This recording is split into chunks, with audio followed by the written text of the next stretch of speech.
Students, अभी हमने electrical power देख लिया और उसकी यूनिट भी देख ली। नेक्स्ट जो है हमारे पास वो है maximum power output. Maximum power output से क्या मुराद है, ये ज़रा इसको हम समझते हैं। एक क्वेश्चन है, पूछा जा सकता है कि आप एक सेल लेके आए मार्केट से, अनटच है, वो सर्किट में इंसर्ट नहीं है, आपके हाथ में है, आप चाह रहे हैं कि इसको सर्किट में इंसर्ट करें और वो मैक्सिमम कंज्यूम हो जाए, उसके अंदर जितनी भी इलेक्ट्रिकल एनर्जी मौजूद है आप सारी की सारी यूटिलाइज कर लें। तो ये बेसिकली जेन में क्वेश्चन, अब हम देखेंगे कि ये हम कर किस तरह सकते हैं। तो क्वेश्चन ये है कि how can we take maximum energy from a cell.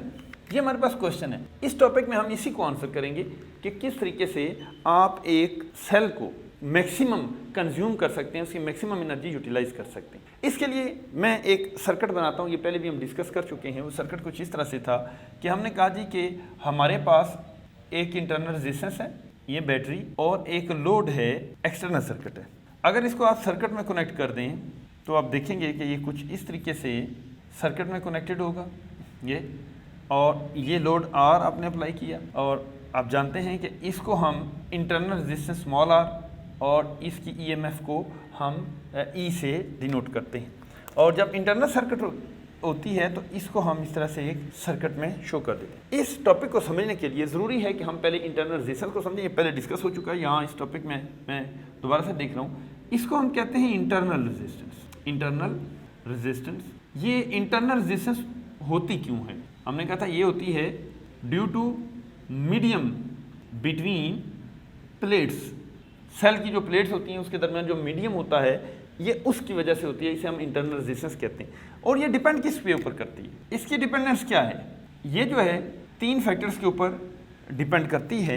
ये नंबर 1, ये एरिया ऑफ प्लेट्स के ऊपर डिपेंड करती है, और ये nature of medium of plates, ये प्लेट्स बनी हुई किस मीडियम से हैं इसके ऊपर डिपेंड करती हैं, और ये third 1, separation between the plates.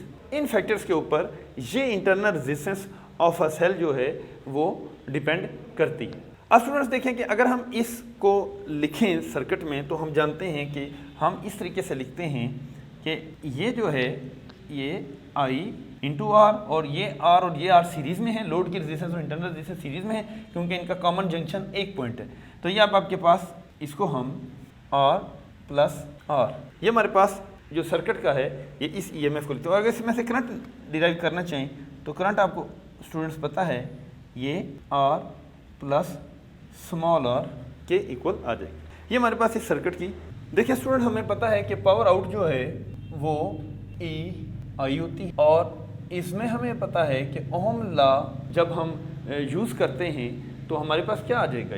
ये देखें, हम इसे लिखते हैं E जो है वो I R के इक्वल है, तो इस रिलेशन में पुट करें तो ये अब आपके पास I² R रिलेशन आ जाएगा। अब इस रिलेशन के अंदर अगर I की वैल्यू हम ये वाली पुट करें, ये I इसमें यूज़ करें, ये I हम इस I की जगह पुट कर रहे हैं, तो आप देखेंगे अब आपके पास क्या बन जाएगा। ये बन जाएगा P out is equal to I², ये R प्लस R का square into R।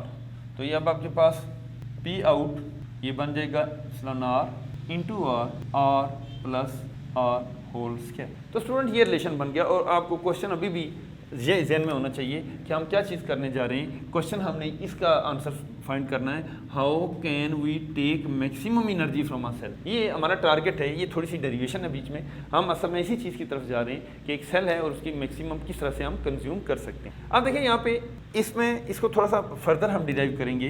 Power out जो है इसको आप देख लें, इसे हम कह सकते हैं E² R, और नीचे आपको पता है ये होल स्क्वायर है, तो इसको हम देख सकते हैं R² plus R² plus 2 capital R into small r। हमने क्या किया है, होल स्क्वायर को ओपन किया। अब इसके साथ अगर देखें तो हम एक ऐसा रिलेशन बनाना चाह रहे हैं जिसमें इंटरनल रेजिस्टेंस और लोड का कोई रिलेशन आ जाए। इसमें अभी नहीं हो सकता, हम इसके अंदर सॉल्व करेंगे अभी इसको।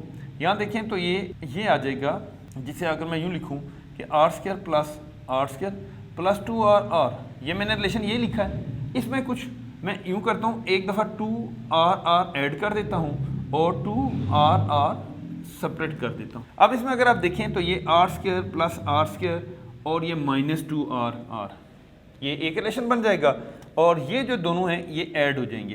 तो अब एक हमारे पास रिलेशन बनेगा, वो यूँ आ जाएगा P out is epsilon R और अब स्टूडेंट्स देखें मैंने r माइनस स्मॉल r का स्क्वायर प्लस ये 4r, ये हमारे पास रिलेशन आ गया। अब ये स्टूडेंट्स हमें मदद करेगा हमारे इस क्वेश्चन को आंसर करने में। देखें अब अगर आप देखें तो इस पी आउट की वैल्यू इस डिनोमिनेटर के ऊपर डिपेंड कर रही है, क्योंकि हम r और ये चेंज नहीं कर रहे कैपिटल R। अब इसकी वैल्यूज के साथ डिपेंड करेंगे। देखें ये दोनों का डिफरेंस, अगर r और r की वैल्यूज में कुछ चेंज हो, अभी हम देखेंगे भी, तो ये डिनोमिनेटर की वैल्यू अगर ये कोई नंबर आता है तो ये ग्रेटर हो जाएगी, अगर ये कोई जीरो आ जाएगा तो ये फैक्टर खत्म हो जाएगा, जिससे ये वैल्यू ये लेस होगा, ये ग्रेटर हो जाएगा, ये ग्रेटर होगा, ये लेस होगा। इसको आगे हम देखते हैं कि ये किस तरीके से हम इसको देख सकते हैं। देखें अगली जो इसमें मैं समझाने की कोशिश कर रहा हूँ वो ये है, से अगर मैं यूँ कहूँ कि R जो है वो ग्रेटर है इंटरनल रेजिस्टेंस से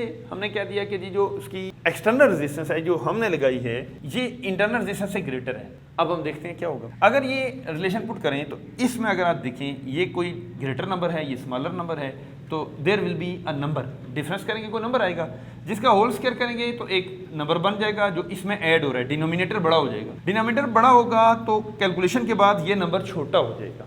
आउटपुट पावर जो है, यानी यूँ कह लें इस कंडीशन में यूँ हो जाएगा कि पावर आउट जो है वो लेस देन हो जाएगी पावर मैक्सिमम से, क्योंकि ये नंबर स्मॉलर हो रहा है, मैक्सिमम से स्मॉलर हो रहा है, इसलिए हम कह रहे हैं power out less than power maximum हो जाए। चलिए दूसरी कंडीशन अप्लाई कर लेते हैं। दूसरी कंडीशन ये है, आप ये कहते हैं कि मैं एक्सटर्नल रेजिस्टेंस से कैसे यूज कर रहा हूँ जो कि लेस देन इंटरनल रेजिस्टेंस है। लेस देन इंटरनल रेजिस्टेंस, आप इसे देखेंगे कि ये किस तरीके से होगी। अगर ये लेस देन इंटरनल रेजिस्टेंस है तो क्या करेंगे, अगर लेस देन इंटरनल रेजिस्टेंस हो तो स्टूडेंट्स फिर देखें यहाँ पे आ जाए। अब ये नंबर ग्रेटर है, ये नंबर स्मॉलर है, आप इनका डिफरेंस लें तो ये एक नंबर आ जाएगा, नेगेटिव नंबर आ जाएगा, फिर इसका स्क्वायर करें कोई नंबर बनेगा, फिर डिनोमिनेटर ग्रेटर हो रहा है।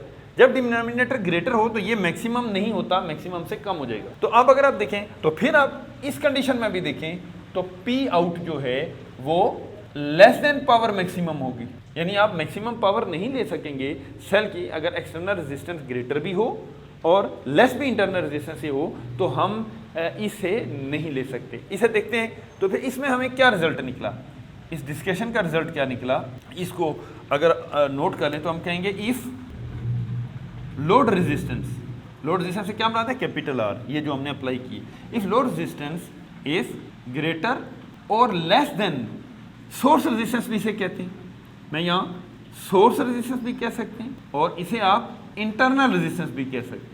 Less than source resistance then power क्या होगी, will be less than maximum power. Power delivered by cell जो है वो मैक्सिमम नहीं होगी, उससे लेस होगी। अब क्वेश्चन फिर कि करें क्या कि ये मैक्सिमम हो। अब स्टूडेंट्स देखेंगे कि इसकी पावर को मैक्सिमम लेने के लिए हमें क्या करना होगा। देखिए अगर मैं यूँ करूँ, मैंने दो कंडीशन लगा दी, मैंने कहा R इंटरनल रेजिस्टेंस से ग्रेटर है या R इंटरनल रेजिस्टेंस से लेस है, तो क्या होगा हमने देख लिया। लेकिन अगर कंडीशन ये हो कि R equal to internal resistance हो तो फिर क्या होगा। अब इसी रिलेशन में देखें, अगर आप इसमें पुट करें तो आपके पास जो पावर आउट आएगी, देखें ये दोनों इक्वल हो गए से, मैंने ये क्या दिया, इसी रिलेशन को देखें तो आपके पास यूँ हो जाएगा E square R divided by, अब R and R are equal whole square plus 4r square. अब देखें ये जो अब ये r स्क्वायर से कैंसिल हो जाएगा तो आपके पास क्या आ जाएगा, आपके पास आ जाएगा ई स्क्वायर बाई 4r। तो इसे हम कहेंगे ये power out maximum which is the answer of our question, कि कब होगी, कंडीशन इज 4/r रिलेशन बन जाएगा और कंडीशन क्या होगी, ये कंडीशन होगी पावर मैक्सिमम लेने के लिए, ये रिलेशन लेने के लिए हमें ये लगा है कि external resistance is equal to the internal resistance.